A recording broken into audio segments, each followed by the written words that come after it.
Delano Roosevelt, Simón Bolívar, Salvador Allende, Don Pedro I. Masones, misterio y poder. Otra producción original de Infinito.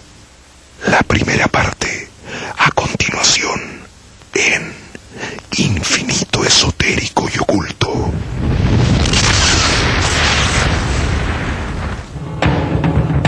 Ellos aseguran que sus orígenes se remontan a los sacerdotes egipcios, el sufí musulmán, la cábala judía, los arquitectos bizantinos y los grandes constructores de catedrales y palacios medievales. Sus enemigos dijeron de ellos que organizaron la Revolución Francesa y la rusa, que promovieron la independencia de los países americanos y que siempre conspiraron contra la Iglesia y el Estado. Fueron perseguidos por la Iglesia, por las monarquías, por los regímenes fascistas y comunistas, y se habló de que tramaban una conspiración internacional para establecer un único gobierno mundial. Hoy los masones siguen existiendo, y su sola mención genera polémicas acerca de cuál es la verdad sobre su accionar y sus doctrinas.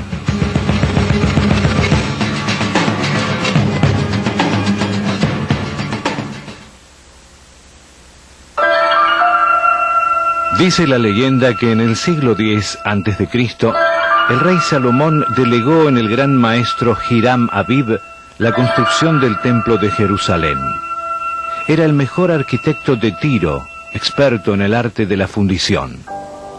Bajo su mando trabajaba una legión de albañiles, clasificados en 70.000 aprendices, 80.000 compañeros y 3.300 maestros. Cada grado mantenía sus conocimientos en secreto y se comunicaba por medio de palabras y gestos codificados que solo entendían sus iguales. Al terminar el templo, una obra maestra de la arquitectura, 3 compañeros llamados Abíbala, Fanor y Metusael decidieron hacerse admitir por la fuerza en los secretos de la maestría, presionando a Hiram para que se les revelara las palabras secretas. El maestro se negó, pues no los creía capacitados para adquirir ese saber, y los 3 discípulos lo golpearon hasta matarlo con sus instrumentos de trabajo, la escuadra, el compás y el martillo. Llevaron el cuerpo de Hiram al Líbano y lo enterraron en un bosque. 9 caballeros fueron enviados por Salomón tras las huellas del maestro. Al encontrar su tumba, plantaron sobre ella una planta de acacia y persiguieron a los asesinos hasta la costa de Jopa, donde estos se suicidaron. Es muy variada la simbología que ha heredado la moderna masonería de este mito. La clasificación de los hermanos en los 3 grados de aprendiz, compañero y maestro. Las columnas B y J del templo, donde los trabajadores percibían sus salarios de acuerdo a su categoría. Los elementos con que Hiram fue sacrificado y la acacia plantada sobre su tumba. Otros símbolos de la orden, como la estrella de David o la reconstrucción del templo de Salomón, recuerdan a la cábala judía, explicación secreta del sentido de los pasajes bíblicos. Lo mismo ocurre con el gnosticismo cristiano, el sufí y el budismo zen. Algunos historiadores sostienen que los primeros masones fueron los sacerdotes egipcios de Memphis y Heliópolis, quienes conocían las ciencias físicas y la astronomía, saberes que luego se trasladaron al pueblo judío en las doctrinas herméticas. Con la destrucción del templo de Salomón, el paganismo se apoderó de sus secretos y ceremonias.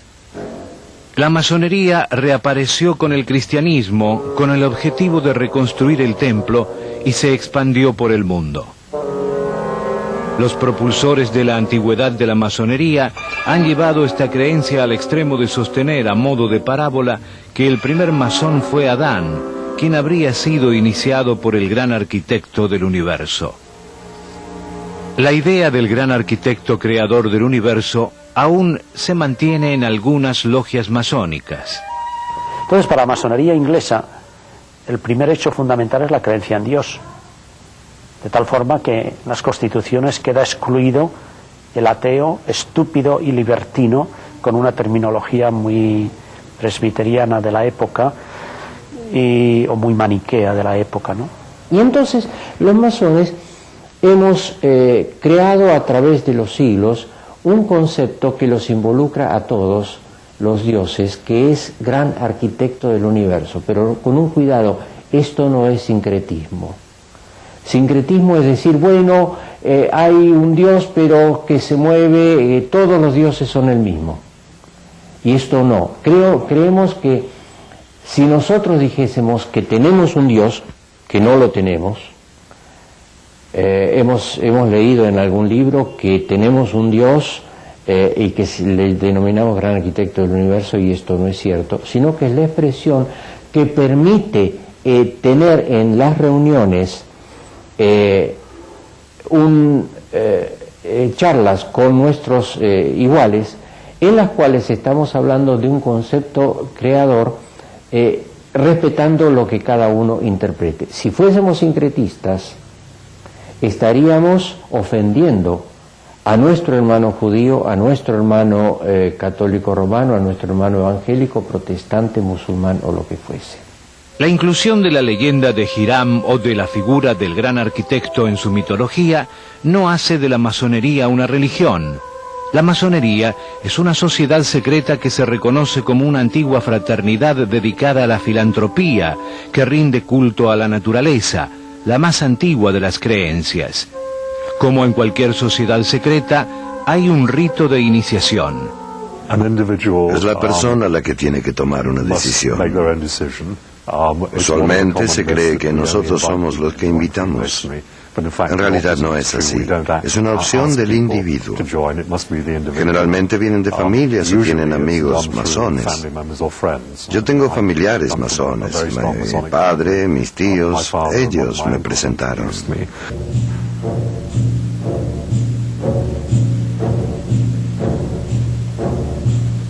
El candidato que desee ingresar debe someterse a una serie de aplomaciones o entrevistas con la logia y pasar por la cámara de reflexiones antes de ser iniciado.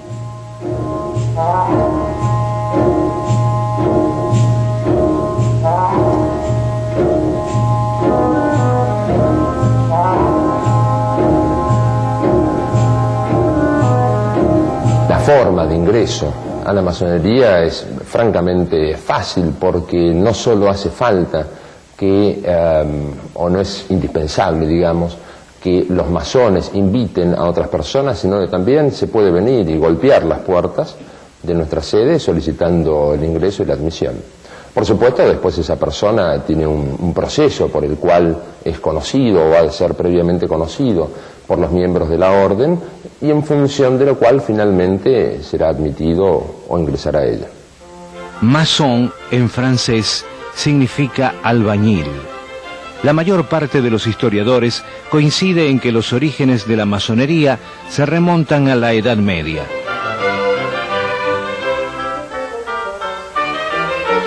Es la época del surgimiento de las corporaciones de canteros o albañiles constructores, personas instruidas y a menudo celebridades, como lo fueron los maestros comasinos del siglo VII. Las grandes construcciones de catedrales, templos, palacios y puentes medievales hicieron que se valorizara aún más el trabajo de los constructores. Por esa época comenzaron a agruparse en guildas, fraternidades laborales que defendían a sus miembros de los abusos de los poderosos. Los hermanos, para ser admitidos, debían haber nacido libres, tener conducta irreprochable y ser conocedores del oficio. Los requerimientos son bastante simples, son ser mayor de edad, hombre, libre y de buenas costumbres, y ser creyente. Libre quiere decir, pues no que uno no es esclavo, que está amarrado a algún sitio, sino que su entrada o su ingreso en la masonería no pueda ser considerada como una acción en detrimento a terceros. Nosotros tenemos bien claro que nuestras prioridades son uno mismo, su entorno y su familia, y después la institución, nunca al revés. Eso es en lo que se refiere a ser libre. Nunca tengas una conducta que pueda actuar en detrimento tuyo, de tu familia o de la institución. Y de ahí se deducen las restricciones naturales que uno tiene. Las guildas se reunían en una casa pequeña a la que llamaban logia o taller. Además de los secretos del arte de la construcción, los maestros iniciaban a los aprendices en un saber filosófico que tenía sus raíces en la tradición esotérica, la filosofía pitagórica y la alquimia medieval, ciencia que buscaba transformar los metales en oro mediante fórmulas químicas, además de una transmutación espiritual. En la Edad Media, estos saberes debían ser guardados discretamente ante las posibles persecuciones de la Iglesia y de los príncipes que consideraban heréticas a muchas de estas actividades. Las corporaciones fueron altamente productivas y difundieron dos estilos arquitectónicos: el románico, católico, que imperó entre el 1000 y 1200, y el gótico, germano, que adquirió una forma laica y más popular, especialmente entre 1225 y 1525. Hacia el año 1300, dicen algunos historiadores, habrían ingresado en una corporación de albañiles inglesa miembros de la Orden del Temple, al principio como protectores, pero luego los habrían ido reemplazando. La Orden de los Caballeros del Temple, de carácter religioso militar, fue fundada en 1118, y sus caballeros alojados en el Templo de Salomón, de donde recibieron el nombre de templarios. Su misión era proteger a los peregrinos que acudían a visitar el Santo Sepulcro, y más tarde fueron el brazo armado de la Iglesia en las cruzadas. Como distintivo, llevaban una cruz roja sobre el hombro izquierdo. Los templarios acumularon una gran fortuna y fueron los creadores de los primeros bancos. El rey de Francia, Felipe IV el Hermoso, les debía grandes sumas de dinero y los veía como una amenaza para su gobierno. Comenzó una campaña en su contra y convenció al Papa Clemente V, que en 1307 publicó una extensa lista de crímenes y herejías supuestamente realizados por los templarios. Los caballeros fueron perseguidos por la Inquisición y en su mayoría asesinados entre 1307 y 1314. Entre ellos se encontraban el gran maestre Jacques de Molay. Los masones de todo el mundo se reivindican como continuadores de los caballeros del templo y conservan numerosos elementos de esta orden, como la metáfora de la reconstrucción del templo de Salomón tras su destrucción y algunos de sus grados, entre otros el 19, sublime escocés del Jerusalén celeste, y 30, caballero Kadosh o del águila blanca y negra, ambos del rito escocés antiguo y aceptado. Los símbolos de la masonería moderna son en su mayoría herencias de todas estas sociedades antiguas. La escuadra y el compás formando un triángulo con el ojo de Dios en el medio, o la letra G, posiblemente del gran arquitecto del universo. El martillo, el compás, la escuadra, la plomada y el nivel recuerdan a los canteros martirizados en el siglo III por Diocleciano durante su lucha contra los cristianos. En la actualidad, los símbolos están relacionados con concepciones morales, aunque su significado no es unívoco. Sus principales fiestas, el día de San Juan Bautista en junio y San Juan Evangelista en diciembre, conmemoran los cambios de solsticios en un antiguo culto a la naturaleza. Los masones cuentan además con palabras secretas, contraseñas y apretones de mano para ser reconocidos en cualquier lugar del mundo, herencia de las cofradías medievales. Originariamente estos códigos debían permanecer ocultos y comunicarse en secreto para evitar ser profanados, así como el carácter esotérico de los misterios debía ser preservado por medio de juramentos, cuya violación era castigada con la muerte.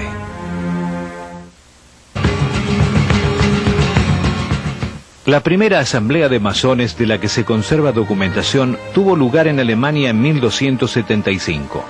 Los trabajadores estaban exentos del pago de los impuestos, por lo que la orden comenzó a denominarse francmasonería, o en inglés Freemasonry. En el mismo siglo XV se fundó la Sociedad General de los Francmasones de Alemania, con numerosos talleres y logias, al igual que en otros países de Europa. Pero la historia de la masonería es también la historia de su enfrentamiento con la Iglesia y la persecución de los masones por parte de esta. En realidad, la Iglesia no le molestó la masonería desde el comienzo, sino que la amparó. Diríamos que prácticamente a las sombras de las catedrales se fueron levantando las primeras sociedades secretas. Secretos por lo que transmitían. La construcción de las catedrales, de los grandes edificios medievales, especialmente el gótico hacia adelante, hizo consigo que hubiera muchos secretos y muchas formas. Esta gente tenía una relación con la Iglesia única, por varias razones. En primer lugar, porque vivía de la Iglesia. Muchos de ellos eran eclesiásticos. Pero también había otra razón. ¿Quién estaba contra la Iglesia en el medioevo? No había nadie. Un ateo, alguien que luchaba contra la Iglesia, no vivía dentro del reino, y por lo tanto dentro del imperio. Y por lo tanto podríamos decir que Europa era universalmente cristiana, hasta tal punto que cada uno de los gremios y algunas de estas sociedades secretas, entre ellos los arquitectos, tenían sus propios patronos. Desde los joyeros era Sanivos, por ejemplo, Sanif, que era famoso en Chartres. De tal modo que este problema comienza a nacer cuando el mundo comienza a tener una cierta secularización. Yo diría que más que secularización, una cierta laicización. Desde el siglo XII había comenzado una lucha de diferentes sectores contra el poder de la Iglesia, que se veía fuertemente amenazada. Los papas advertían en la masonería el renacer de ciertas doctrinas paganas y el culto a la naturaleza. Los concilios de Rouen de 1189 y de Aviñón en 1326 prohibieron la masonería y más tarde se establecieron condenas teológicas contra cualquier corporación no reconocida por la Iglesia. También la Reforma protestante persiguió a los masones y en el siglo XVI las reuniones estaban prohibidas en casi toda Europa. Lo que la Iglesia romana en verdad condenaba era una doctrina disidente, el libre pensamiento representado en la premisa masónica nec plus ultra, que significa nada por encima, en la que veía un peligro para su autoridad espiritual. Hay que atribuirlo también de pronto a las equivocaciones de la Iglesia, a las equivocaciones de la misma masonería. La Iglesia no puede aceptar que haya gente que dice que va a mejorar a la sociedad mejor de lo que han hecho todos los anteriores. El Rotary Club es una cosa de los comerciantes, y entonces gracias al comercio vamos a mejorar la situación y la bondad de los hombres, como no lo han hecho las iglesias. Que hay un ataque de la masonería a la Iglesia. Entonces, si la masonería ataca a la Iglesia, entonces la Iglesia dice, bueno, ustedes no quieren estar bien conmigo, entonces los rechaza. A pesar de las numerosas acusaciones, los masones siempre han negado ser ateos. En las constituciones masónicas escritas por Anderson en 1721, se sostiene que los masones deben obedecer la ley moral, deben sujetarse a esa religión sobre la cual todos los hombres están de acuerdo, dejando a cada cual sus propias conclusiones. La única posición que no sería compatible con la masonería sería una posición de radical nihilismo, ¿no? De absoluta negatividad, diciendo que bueno, que el hombre es un dolor inútil, que nada vale la pena, que es imposible mejorar la condición humana, ni personal ni colectivamente. Esa actitud, digamos, sería incompatible con el juego de la construcción. Si en la logia se pretende, digamos, crear una metáfora de constructores que trabajan juntos por un proyecto común, y que se proponen a sí mismos una arquitectura interior para desarrollar su vida personal, hay que tener un mínimo de optimismo vital, ¿no? Algo puede ser construido. En este caos aparente, algún orden se podrá encontrar, o bien un orden proporcionado por un Dios revelado, o por una voluntad humana de proyectar ese orden, o, en fin, tiene que haber algún tipo de orden sobre el cual se pueda construir. Un caos absoluto, un azar total, digamos, una posición de nihilismo radical no sería compatible con la masonería, y no por ningún tipo de limitación, sino porque faltaría ese presupuesto básico de que vamos a construir juntos, ¿no? Los masones se han jactado, sobre todo a partir del nacimiento de la masonería moderna, de poseer un espíritu de tolerancia hacia todas las creencias. En los siglos XVIII y XIX, las logias, que habían tenido un origen cristiano, se abrieron a judíos, musulmanes, budistas, panteístas y librepensadores en general. La masonería aceptaba a los católicos en su seno. Muchos sacerdotes eran iniciados y algunas logias exigían a sus miembros la pertenencia al cristianismo. Sin embargo, la persecución de los masones por parte de la Iglesia persistiría en los siglos siguientes. Siglo XVIII. Primera prohibición del Papa Clemente XII, 1738. La masonería nace en 1717. Segunda prohibición papal, excomunión, 1751 con Benedicto XIV. Motivos que dan estos dos papas. Pues siguiendo el ejemplo de los otros gobiernos, prohibimos la reunión de masones, reunión, no la masonería, reunión de masones, porque atenta contra la seguridad y tranquilidad de la República en el sentido dieciochesco de la palabra. Es decir, que las motivaciones para prohibir la masonería en el siglo XVIII son motivaciones políticas. Los primeros que prohíben la masonería son los gobiernos de Ámsterdam y de La Haya, protestantes, los de Berna y Ginebra, protestantes, el sultán de Constantinopla, musulmán, el rey de Roma, que al mismo tiempo era el Papa, que además lo dice claramente, siguiendo el ejemplo de los otros gobiernos y soberanos. ¿Por qué? Porque la masonería se presenta como una sociedad secreta en el siglo XVIII, secreta en cuanto que no pide autorización al soberano para erigirse.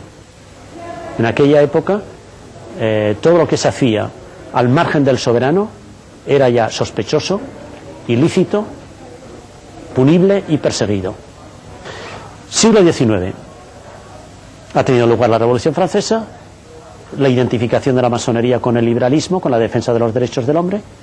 Entonces, todas las prohibiciones son de los gobiernos absolutistas que no admiten el hecho consumado de la Revolución Francesa, que identifican la masonería con el liberalismo. La maquinación contra la Iglesia puede ser un ataque a sus dogmas, un ataque a las personas que lo realizan, o un ataque también a la situación eclesiástica terrena. No toda sociedad secreta maquina contra la Iglesia. La Congregación para la Doctrina de la Fe dio una respuesta al tema. Entonces, ¿qué se entendía por estas sociedades que maquinan contra la Iglesia? Si estaba incluida o excluida la masonería. El texto dice que está incluida la masonería, especialmente por dos motivos. El primer motivo es porque el católico debe relacionarse con Dios por medio de los signos eclesiásticos, los signos de la Iglesia, no por medio de los otros signos o ritos que pueden traer lugar a dudas o a problemas de escándalo. Pero la segunda y principal lo es por la relatividad de la verdad y de la religión que mantiene el principio masón. Es decir, se mantiene para la Iglesia Católica, la verdad es una, y la forma de transmisión de la verdad se realiza por medio de esta forma concreta. Luego de la prohibición de Clemente XII en 1783, otros 7 papas hicieron lo mismo, incluido Juan Pablo II en 1983. En la actualidad, el cardenal Joseph Ratzinger dirige la Congregación para la Doctrina de la Fe, nombre moderno del Tribunal de la Santa Inquisición. Se trata del organismo eclesiástico que con mayor virulencia ha considerado a la masonería como un enemigo mortal. Y a la masonería no se le puede juzgar como si fuera una religión y los ritos masánicos como si fueran los sustitutivos de los sacramentos. Y la masonería no tiene una religión, no tiene una filosofía, ni tiene una Biblia, como el diccionario Langhoff-Posner, el Freimarer Lexicon, que cita a Ratzinger como si fuera la Biblia de la masonería. Es decir, que son una serie de incongruencias tales que, claro, como no pueden desde un punto de vista histórico apoyarse aquí, ni aquí, ni aquí, están buscando argumentos teológicos para condenar una asociación que no es una religión y por lo tanto no son válidos los argumentos teológicos. Así como existen diferentes tipos de masonería, lo mismo sucede hoy con la Iglesia. El mundo ha cambiado y también las relaciones entre ambas instituciones. Durante años tuvimos una muy buena relación con la Iglesia Anglicana. En la mitad de los años 80, con otros grupos religiosos, el Sínodo General de la Iglesia Anglicana decidió investigar a la masonería libre. Surgieron lo que nosotros consideramos algunos reclamos agraviantes sobre la relación entre religión y la masonería libre. Felizmente, la mayoría en la Iglesia se dio cuenta de que el informe del Sínodo General había entendido mal a la masonería libre, y ahora estamos muy orgullosos de continuar siendo miembros de la masonería libre. Se dice a menudo que los hombres que asisten a la Iglesia Anglicana también son miembros activos de la logia local. Pese a la mala imagen de que no nos llevamos bien, la realidad es que nos llevamos muy bien con la Iglesia Anglicana. La relación con la Iglesia Católica Romana en este país es muy buena. Las autoridades católicas hace más de 30 años dijeron que, de acuerdo a su punto de vista, había una diferencia entre la masonería libre de aquí y las prácticas irregulares de la masonería libre en Europa. Los obispos de este país consideran que es compatible siempre que no haya conflictos de conciencia entre la religión y la masonería libre y que no cause inconvenientes con la propia familia. Y como resultado de esto, tenemos muchos católicos romanos que también pertenecen a la masonería libre. Hacia el fin del Renacimiento, las logias masónicas comenzaron a cambiar profundamente. La arquitectura se volvió más económica y las antiguas cofradías de albañiles fueron dejadas de lado. Esas viejas corporaciones de masones de piedra comenzaron a aceptar en su seno a personalidades ajenas al ámbito arquitectónico, como nobles, burgueses, sacerdotes o abogados que compartían el mismo interés por un tipo de reflexión sin dogmatismos. Estos iniciados recibieron el nombre de masones aceptados. De esta forma, la masonería operativa de los artesanos medievales fue declinando hasta convertirse en el siglo XVIII en una masonería que se llamó especulativa o simbólica, que conservó la estructura, los grados, símbolos, rituales y metáforas de la anterior.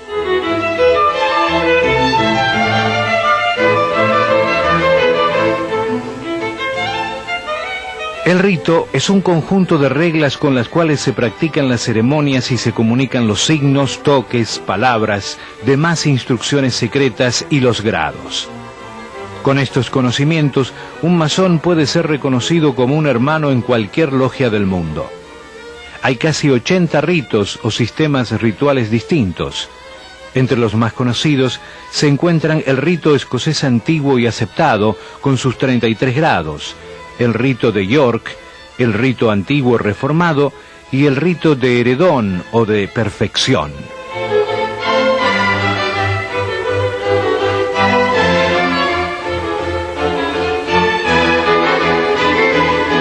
El rito es elegido por la gran logia de cada comunidad.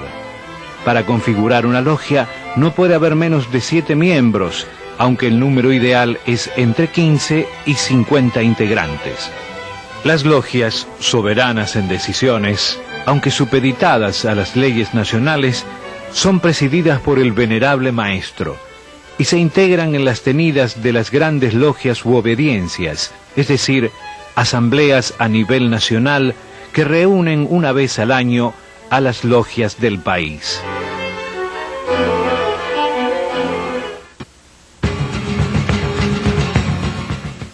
En 1717, el día de San Juan Bautista, patrono de los masones, 4 logias inglesas se reunieron en Londres. Ese día se considera la fecha de nacimiento de la masonería moderna. Allí fue elegido el gran maestre George Payne y se constituyó una logia central, la Gran Logia de Inglaterra, con un nuevo estatuto. Se establecieron las tres joyas de las logias: la escuadra, el compás y el libro sagrado, símbolos del triple lema igualdad, libertad y fraternidad. De su cuna en Alemania e Italia, la masonería había pasado a Inglaterra. Luego volvió al continente y se expandió por toda Europa. En 1750 había también logias en Bohemia, Rusia, el continente americano, África, la India y Japón. Personalidades de todos los ámbitos y nacionalidades se iniciaron en la cofradía, como los compositores Wolfgang Amadeus Mozart, Johann Sebastian Bach y Ludwig van Beethoven, escritores como Alejandro Dumas y León Tolstoy, y miembros de la Corona de Inglaterra, Suecia, Prusia y Dinamarca. Pero el mundo europeo estaba cambiando. El iluminismo comenzaba a dar por tierra con varios siglos de oscurantismo e implantaba en el trono a la razón. La masonería no era ajena a estos cambios. Muchos se producían en sus logias y algunas cofradías se inclinaron hacia la acción política. Los detractores de la orden sostienen que ella fue la que organizó la Revolución Francesa, las dos comunas de París y la Revolución Rusa.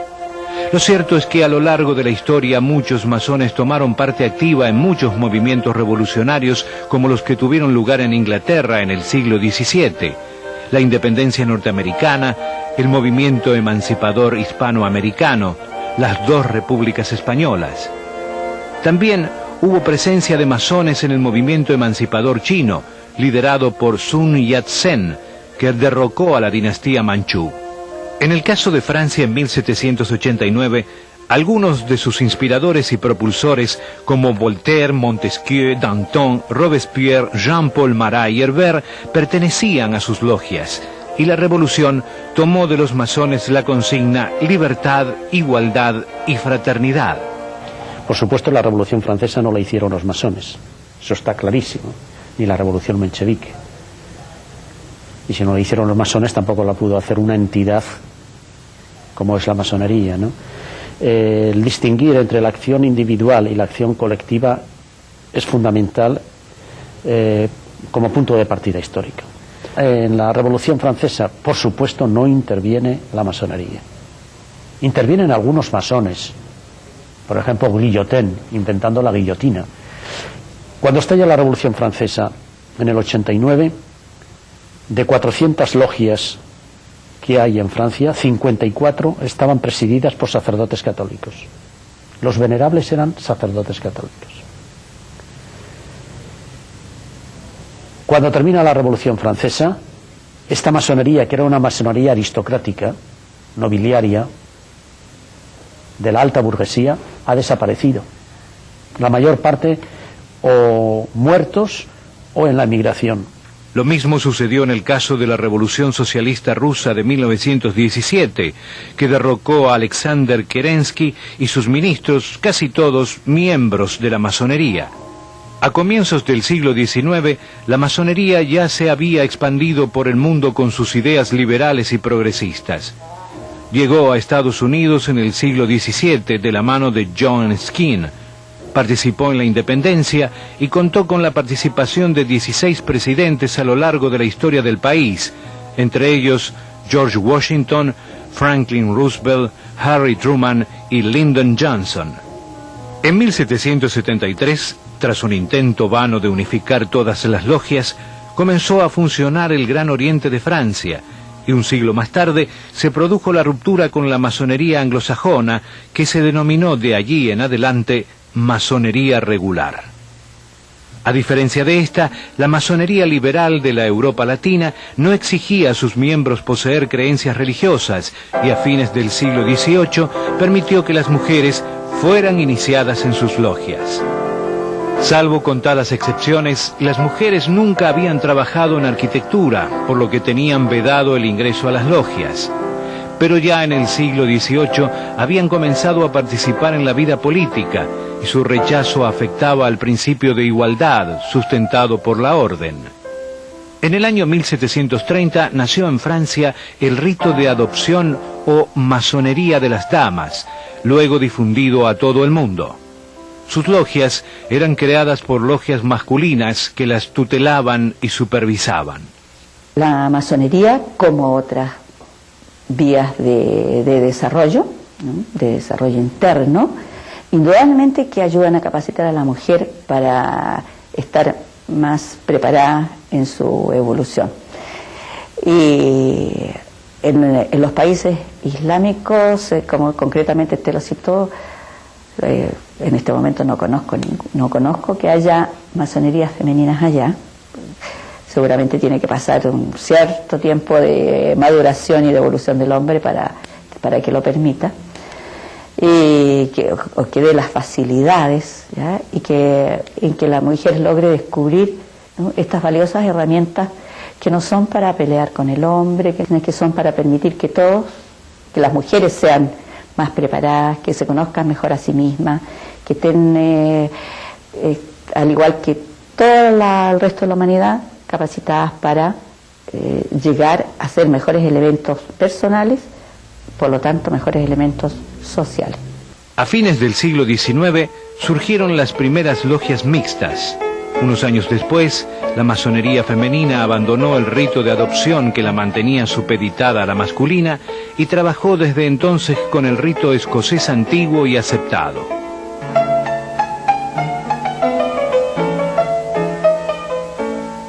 Yo creo que el elemento más importante, más trascendental, más revolucionario que se ha provocado en el siglo XX, yo creo, de todos los que hemos padecido, disfrutado, es la aparición de la mujer como personaje público. La mujer, que era en cierto modo un ser limitado a la privacidad, que era en cierto modo la dueña de la privacidad, digamos, ha renunciado a parte de esa privacidad para entrar en el mundo de lo público, de lo político, lo social, lo universitario, y también en masonería. Yo creo que el fenómeno de la incorporación de la mujer a la masonería es el fenómeno más trascendental y que más impacto puede tener en el futuro, porque afecta, y aunque existe masonería femenina y mixta desde hace más de 100 años, todavía sigue siendo una masonería relativamente minoritaria, todavía en el mundo. Sobre los 7 u 8 millones de masones que puede haber en todo el mundo, pues habrá 200.000 masonas, digamos 300.000, todavía un número muy pequeño. Quizá en países como Francia, Bélgica, Italia, ese número, esa proporción es significativa, pero en el conjunto del mundo todavía sigue siendo muy reducida. No solo la admisión de las mujeres significó un cambio para la masonería. La cofradía, que siglos atrás hizo a sus miembros un juramento de silencio bajo amenaza de muerte, sostiene hoy que no es una sociedad secreta, sino discreta. El que desea hacer pública su condición de masón puede hacerlo, pero está impedido de hacer declaraciones con respecto a sus hermanos sin su consentimiento. Claro, eso no es fácil entender. Claro, una asociación secreta de la que se pueden comprar sus constituciones, de la que se pueden comprar sus revistas, en la que se puede trabajar en sus archivos, que se conocen la dirección de todas las logias masónicas del mundo, puesto que se publican. Podría haberla traído aquí, yo no soy masón y sin embargo la tengo, ¿no? ¿Dónde está el secreto? Hay asociaciones católicas que son mucho más secretas. Entonces, la masonería no es una asociación secreta. Como mucho será una asociación discreta. No andan por ahí diciendo yo soy masón. Sin embargo, la mayor parte de ellos suele llevar en la solapa el emblema diciendo yo soy masón. O bien la hoja de la acacia, o bien el escudo, el anagrama del compás Pero eso no es ser secreto. Por lo tanto, la masonería no es una sociedad secreta. Que la masonería, en situaciones históricas complicadas, cuando estaba fuera de la ley, cuando era perseguida a muerte, en el caso de España durante la Guerra Civil, el hecho de ser masón era delito de muerte sin necesidad de proceso previo. Bastaba que un señor le dijera al otro, tú eres masón, ese señor era fusilado inmediatamente.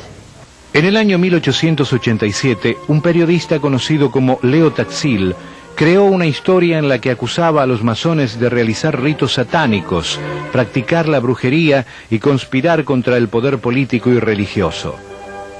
Las acusaciones se concentraban en la persona de Albert Pike, a quien le atribuía el haber hablado con el diablo disfrazado de cocodrilo.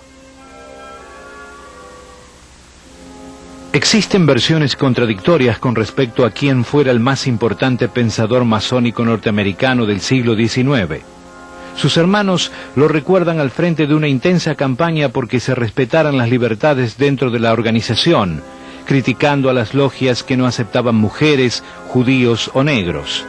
Sin embargo, Pike fue acusado más tarde de haber pertenecido a la asociación racista Ku Klux Klan del sur de los Estados Unidos.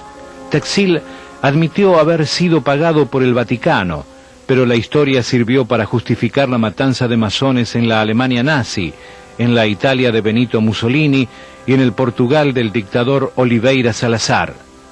Se los acusó en todos los casos de pertenecer a la sinarquía, supuesta sociedad que conspiraba internacionalmente para instalar un único gobierno masón. Bueno, Leo Taxil creo que está desacreditado por sí mismo cuando hacia el final de su vida reconoció que él había inventado toda la historia. Que los altos grados tienen algún tipo de relación de un país con otro para manejar el mundo es una mentira total. Los altos grados que gobierna el Supremo Consejo están dedicados exclusivamente al desarrollo detallado de los estudios que hacen al hombre pensar en el progreso de la humanidad, en que los seres humanos nos comprendamos unos a otros, nos aceptemos a pesar de las diferencias que hay. No existe ningún gobierno mundial. Los miembros de la orden fueron también perseguidos por la tiranía estalinista, a pesar de que los anarquistas y socialistas frecuentaban las logias masónicas que habían contribuido a realizar la revolución. En general, los masones sufrieron prohibiciones en todas las dictaduras y gobiernos autoritarios.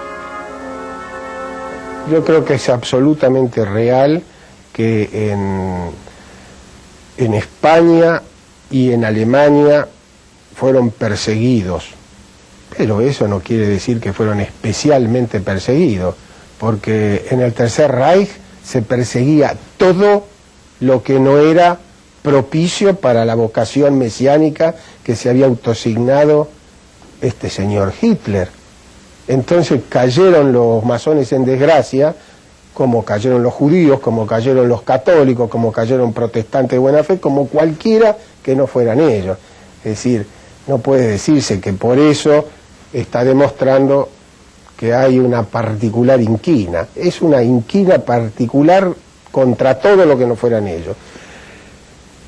Lo del señor Franco creo que es un poco diferente y ahí me parece que está la presencia de esa faz triunfalista de poder de la Iglesia que venía de una victoria, porque fue una victoria que obtuvieron en la guerra del 36-39 y que naturalmente en las filas republicanas, además de valiosísima gente que no tenía nada que ver con la masonería, habría seguramente masones, entonces aprovecharon, pero Franco persiguió muchísimo más a los comunistas que a la masonería, hizo muchísimo más desgaste y sangría y permanente contra los comunistas que contra la masonería.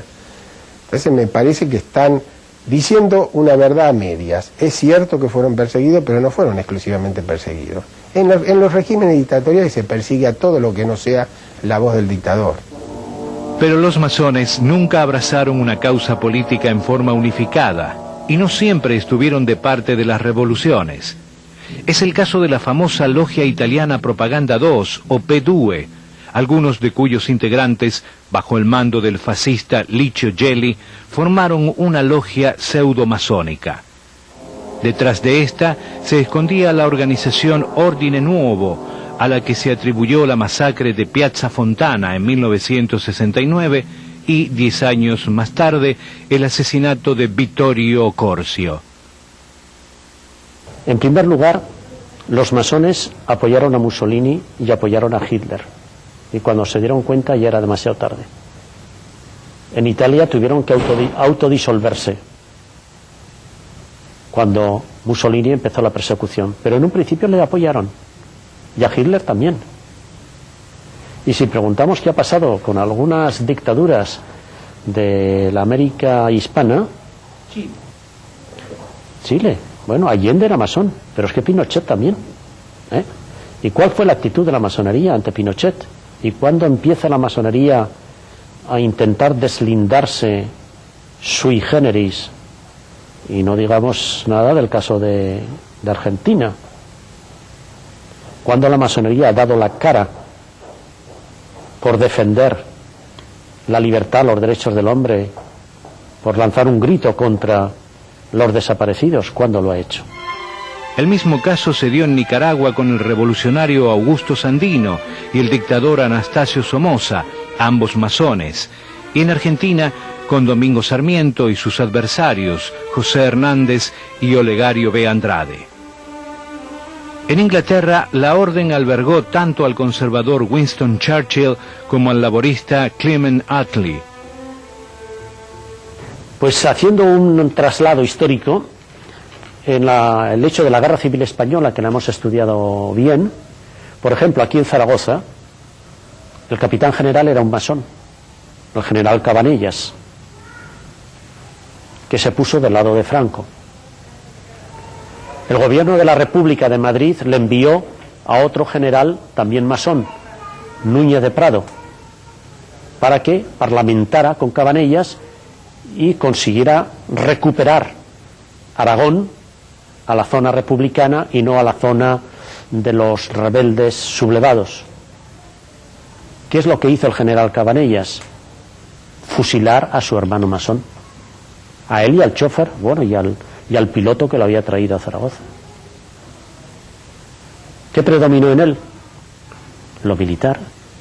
Pero es que eso, si lo analizamos, lo vemos que en cada caso concreto hay militares que están con Franco, que son masones, y hay militares que están con la República, que son masones.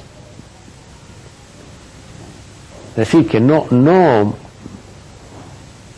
marca indeleblemente el ser masón, tanto más que el ser masón para muchos es puramente anecdótico. Se es masón durante unos meses, unos años de la vida. Si la masonería es hoy una sociedad discreta que se permite hablar públicamente, que tiene cientos de sitios en internet y una imagen pública muy fuerte, es porque ya no es perseguida por los gobiernos. Y esto puede explicarse porque hoy en día la política no forma parte de las discusiones de las logias, como tampoco la religión. En el siglo XVIII, la masonería se expandió por todo el mundo. Mientras en Europa sus afiliados intervenían en las grandes revoluciones, la semilla se diseminaba por el nuevo continente. Se dijo que Simón Bolívar, Francisco de Miranda, José Martí y otros héroes de la independencia latinoamericana fueron masones. Algunos historiadores aseguraron que San Martín y Bolívar se saludaron en Guayaquil con un abrazo fraterno, conocido solo por los iniciados del compás y la escuadra. ¿Fue ese encuentro un triunfo de la cofradía? ¿Fue la logia Lautaro, con sus ideas emancipadoras, una logia masónica? La orden sostiene que patriotas como Manuel Belgrano, Cornelio Saavedra y Juan José Paso fueron iniciados. Durante el régimen de Juan Manuel de Rosas, los masones fueron perseguidos y al terminar su gobierno se fundó la Institución Nacional de la Masonería Argentina Moderna. ¿Acaso intervino la cofradía en la caída del dictador? Hacia fines del siglo XIX se intensificó el enfrentamiento entre la masonería y la iglesia. Los presidentes y masones Sarmiento, Roca y Juárez Celman secularizaron la vida civil argentina. ¿Qué papel jugó la masonería en la separación del Estado y la Iglesia? Una madrugada de junio de 1955, algunos historiadores católicos la hallaron responsable del incendio de una docena de iglesias, responsabilizando a sectores que respondían al entonces presidente Juan Domingo Perón, meses antes de que un golpe militar lo derrocara. ¿Intervinieron realmente los masones en los incendios? Su historia en Argentina y Latinoamérica también está llena de enigmas y misterios sobre el pasado, el presente y el futuro de la masonería. Acompáñenos para descubrir juntos si su poder se ha diluido totalmente o se encuentra tal vez agazapado esperando recuperar su olvidada grandeza.